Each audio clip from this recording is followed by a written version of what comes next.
Right, I'm going to show you today how to chop an onion. It's very, very simple to do, but a lot of people don't know how to do it. There's two ways, I'm going to show you both ways. I'm going to use the Type 301 designed by Porsche knife. Very, very comfortable knife to use. Almost sort of molds to the hand. So I'll show you how to do it. So we'll do just slice the onion in half. We'll use one half to start off with. What I do is I always keep the root on. That keeps the onion together and also it stops you from crying, supposedly. Take that little bit off there and then we just simply slice down the onion to the root, but not completely to the edge. See how it's still held together?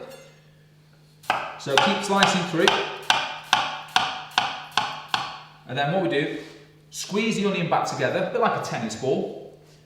Cut halfway through, and then another incision just above that, and again squeeze it together with your fingers, holding it in place, and then we just simply chop downwards in like a rocking motion, knife in to begin with, and then just push through, okay? And then you end up with nice little bits of diced onion.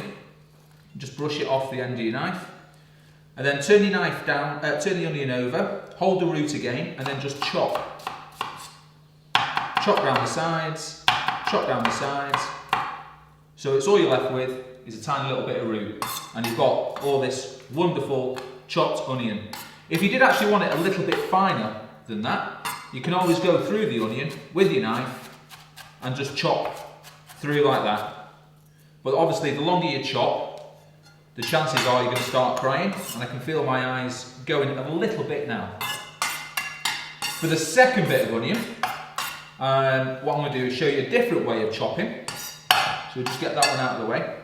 So again, lose the end there, but rather than chopping to the root, what I'm going to do is hold the root and chop down sideways, roughly about 3 or 4 mil thickness, but again, not all the way through the onion. If you go all the way through, it'll fall apart. So it, you know, as you can see here, it's still stuck together, okay? Now, I am going to chop the root end off here now, because what we're going to do is chop across the onion, but chopping in an action where you're following the shape, the curvature of the onion, okay?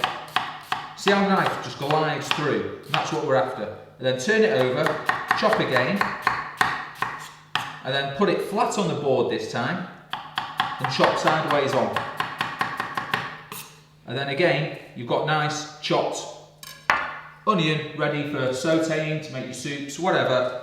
2 easy ways of chopping an onion. So all you need is a decent knife.